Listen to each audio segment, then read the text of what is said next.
ਬਿਸਮਿਲ੍ਲਾਹਿਰਰਹਿਮਾਨਿਰਰਹੀਮ। Racks kitchen ਵਿੱਚ ਅੱਜ ਅਸੀਂ ਸ਼ਾਹੀ ਦਾਲ ਬਣਾ ਰਹੇ ਹਾਂ। ਸ਼ਾਹੀ ਦਾਲ ਮਾਸ਼ ਬਹੁਤ ਬੜੇ ਅੱਛੇ ਰੈਸਟੋਰੈਂਟਾਂ ਦੇ ਵਿੱਚ ਇਸੇ ਸਟਾਈਲ ਵਿੱਚ ਦਾਲ ਬਣਾਈ ਜਾਂਦੀ ਹੈ। ਬਹੁਤ ਹੀ ਮਜ਼ੇਦਾਰ ਅਤੇ ਬੜਾ ਮੁਖਤਲਿਫ ਜ਼ਾਇਕਾ ਹੁੰਦਾ ਹੈ ਇਸ ਦਾਲ ਮਾਸ਼ ਦਾ। ਅਤੇ ਆਓ ਫਿਰ ਆਪਾਂ ਵੀ ਸ਼ੁਰੂ ਕਰੀਏ ਬਗੈਰ ਟਾਈਮ ਜ਼ਾਇਆ ਕੀਤਿਆਂ। ਬਰਤਨ ਵਿੱਚ ਤਕਰੀਬਨ 200 ਗ੍ਰਾਮ ਘਿਓ ਜਾਂ ਆਇਲ ਪਾ ਲਓ ਅਤੇ ਉਹਦੇ ਵਿੱਚ 2 ਚਮਚ ਅਦਰਕ ਲਸਣ ਦੇ ਪੇਸਟ ਪਾ ਲਓ।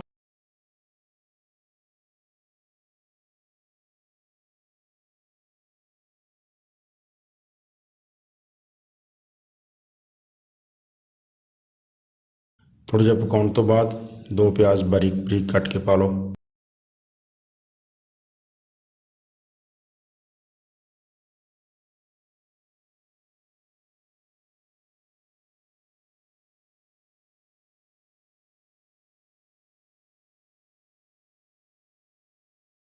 ਜਦੋਂ ਪਿਆਜ਼ ਥੋੜ੍ਹਾ ਗੋਲਡਨ ਹੋ ਜਾਏ ਤਾਂ ਅਸੀਂ 2 ਟਮਾਟਰ ਬਾਰੀਕ ਕੱਟ ਕੇ ਸ਼ਾਮਿਲ ਕਰ ਦਿਆਂਗੇ।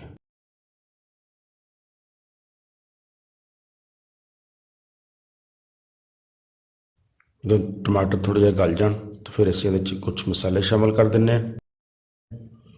1 ਚਮਚ ਹਲਦੀ ਦਾ, 1 ਚਮਚ ਲਾਲ ਮਿਰਚ ਦਾ, 1 ਚਮਚ ਧਨੀਆ ਪਾਊਡਰ ਅਤੇ 1 ਚਮਚ ਜ਼ੀਰਾ ਪਾਊਡਰ ਦਾ ਪਾ ਲਓ। ਇਹ ਮਸਾਲੇ ਪਾ ਕੇ ਇਹਨੂੰ ਥੋੜ੍ਹੀ ਦੇਰ ਪਕਾ ਲਓ।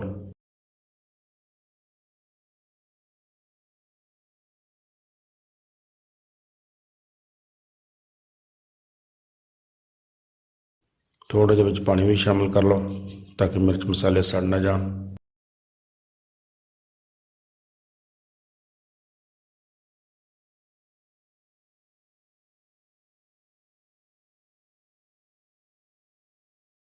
ਹੁਣ 1 ਚਮਚ ਨਮਕ ਦਾ ਪਾ ਲਓ ਅਤੇ ਮਸਾਲੇ ਨੂੰ ਥੋੜ੍ਹਾ ਜਿਹਾ ਮਜ਼ੀਦ ਭੁੰਨ ਲਓ।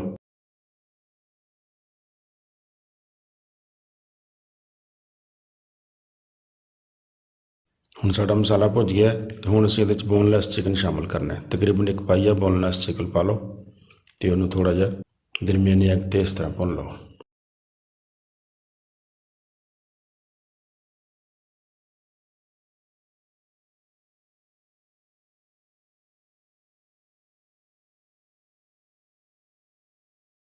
ਚਿਕਨ ਨੂੰ ਥੋੜ੍ਹੀ ਦੇਰ ਇਸੇ ਮਸਾਲੇ 'ਚ ਪਕਾ ਲਓ।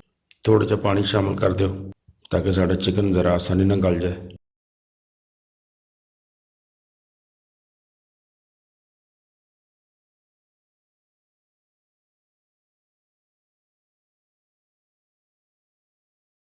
ਹੁਣ ਅਸੀਂ 1 ਪਾਈਆ ਦਾਲ ਮਾਸ਼ ਵਿੱਚ ਸ਼ਾਮਿਲ ਕਰਾਂਗੇ ਜਿਹਨੂੰ ਅਸੀਂ 4-5 ਘੰਟੇ ਪਹਿਲੇ ਪਾਣੀ 'ਚ ਭਿਉਂਤਾ ਸੀ।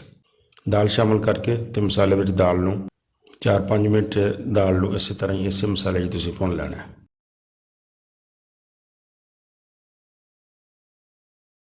ਅਤੇ ਜਿਹੜੇ ਦੋਸਤ ਮੇਰੇ ਚੈਨਲ 'ਤੇ ਪਹਿਲੀ ਦਫਾ ਆਇਆ ਅਤੇ ਉਹਨਾਂ ਨੇ ਮੇਰੇ ਚੈਨਲ ਨੂੰ ਹਜੇ ਤੱਕ ਸਬਸਕ੍ਰਾਈਬ ਨਹੀਂ ਕੀਤਾ ਅਤੇ ਬਰਾਏ ਮਿਹਰਬਾਨੀ ਮੇਰੇ ਚੈਨਲ ਨੂੰ ਸਬਸਕ੍ਰਾਈਬ ਕਰ ਲਓ ਤਾਂ ਕਿ ਮੇਰਾ ਔਰ ਤੁਹਾਡਾ ਸਾਥ ਇਸੇ ਤਰ੍ਹਾਂ ਹੀ ਬਣਿਆ ਰਹੇ।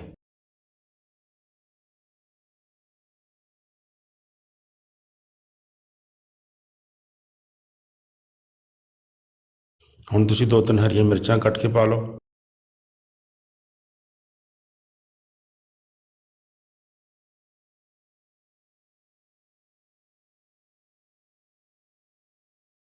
ਅਤੇ 1 ਕੱਪ ਪਾਣੀ ਦਾ ਪਾ ਲਓ।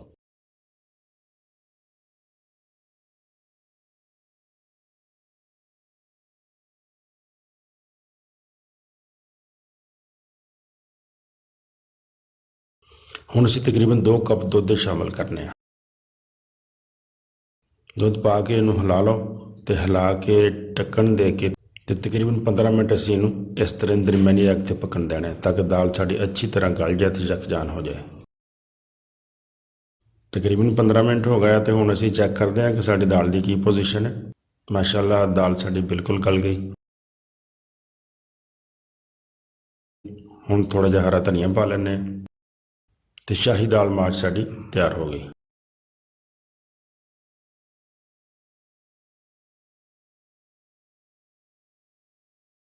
ਦਾਲ ਮਾਸ਼ ਨੂੰ ਡਿਸ਼ ਆਊਟ ਕਰੋ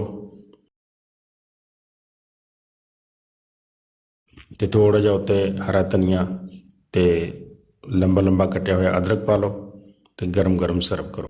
ਮੇਰੀ ਵੀਡੀਓ ਅੱਛੀ ਲੱਗੇ ਤਾਂ ਦੋਸਤਾਂ ਨਾਲ ਜ਼ਰੂਰ ਸ਼ੇਅਰ ਕਰ ਦਿਆ ਕਰੋ। ਤੁਹਾਡੀ ਬੜੀ ਮਿਹਰਬਾਨੀ। ਵੀਡੀਓ ਨੂੰ ਪੂਰਾ ਦੇਖਣ ਦਾ ਬਹੁਤ ਸ਼ੁਕਰੀਆ। ਅਸਲਾਮ ਅਲੈਕੁਮ।